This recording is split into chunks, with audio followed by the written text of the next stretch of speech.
त्रिलोचन से थाने गद्दी जो नहर है उसमें पानी की समस्या हल्का हल्का आया है, उसके बाद भी नेताजी संतुष्ट नहीं है। नेताजी का कुछ मांगे, क्या मांग है नेताजी आपका? महोदय, सबसे पहले पत्रकार महोदय मैं आपको धन्यवाद दे रहा हूं कि आप हम लोगों का न्यूज़ जन जन तक पहुंचाते हैं, इसलिए आपको धन्यवाद दे रहा हूं। महोदय, ये आप देख रहे हैं कि गर्मी की धूप चल रहा है तड़तड़ाहट, और इतने कड़ाके धूप में जो है कि आदमी का घर से बाहर निकलना दूभर है, तो इतना पशु पंछी सब जो है कि मर रहे थे। मैंने देखा कि पेड़ ओड़ पर पशु पंछी सब गिर करके मर जा रहे थे, पानी के लिए तरस रहे थे। तो हमने जिलाधिकारी महोदय को ज्ञापन दिया।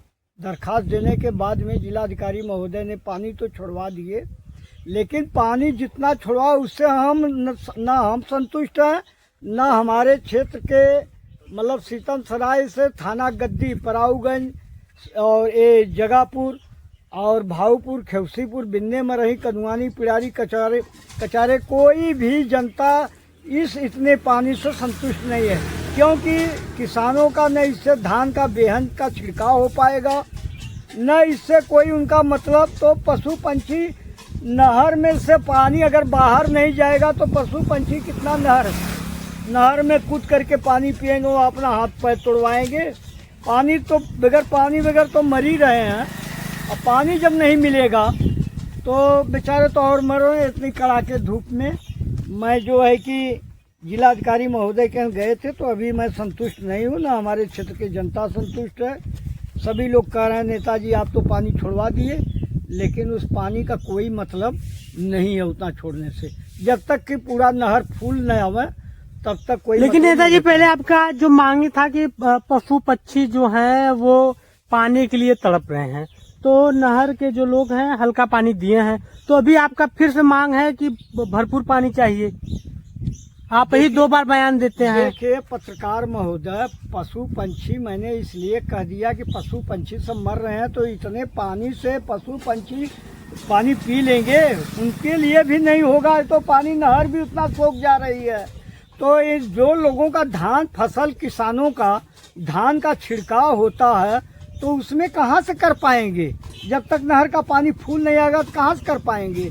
तो मैं यही बात कर रहा हूँ कि त्रिलोचन, जगापुर, भाऊपुर, कुसाव, बेला, रेहारी, जितने खेवसीपुर, कनुआनी, सोनी, पिड़ारी है, सभी जनता जो है कि इससे उपेक्षित है कि पानी नहीं आ रहा, पानी नहीं, सभी का भी धान का बेहन नहीं पड़ा है। तो अब जनता में तो हम भी हैं, उसी जनता में। तो जब हमारी जनता नहीं खुश है तो हम कैसे खुश रहेंगे? नेताजी अभी क्या करना चाहते हैं आप? मैं यही जिलाधिकारी से मांग कर रहा हूं कि जितना पानी आपने छुड़वाए हैं, एक बार फूल नहर अगर करवा देंगे तो किसानों का बेहन पड़ जाएगा, छिड़काव हो जाएगा, धान का बेहन पड़ जाएगा। और मैं उनसे बार बार निवेदन करूंगा कि हमारे कहने पर वैसे जिलाधिकारी महोदय बहुत बढ़िया हैं और उन्होंने बात को संज्ञान में लेते हुए काम को करते हैं, इसलिए फिर उनसे मैं दोबारा निवेदन आपके माध्यम से कर रहा हूं। और फिर उनसे मिलने के लिए जाऊंगा सोमवार के दिन, सोमवार मंगल के दिन जाऊंगा। हम उनसे फिर मिलेंगे, उनको सारी बातों से अवगत कराएंगे कि अभी अधूरा थोड़ा सा पानी आया नहर में। फूल नहर पानी जिस दिन दे देगा उस दिन हमारे किसानों का और पशु पंछियों का जो है कि ये कड़कड़ाती धूप में उन लोगों को जो है कि राहत मिलेगी। तो अधिक पानी चाहते हैं नेताजी आप? जी, अधिक पानी, ज्यादा से ज्यादा पानी। लेकिन नेताजी कुछ लोगों का नुकसान भी तो हो सकता है अधिक पानी होने से। अच्छा ये बताइए कि जब बरसात में हो रहा तब नहीं नुकसान हो रहा है लोगों का, और ठंडी में जब नहर का पानी आता तो नहीं नुकसान हो रहा। तो ये तो कड़कड़ाती धूप में जो 45-50 की चल रहा टेम्परेचर बढ़ा है, इसमें तो पानी फूल छोड़ेंगे तभी न लोगों को राहत मिलेगा।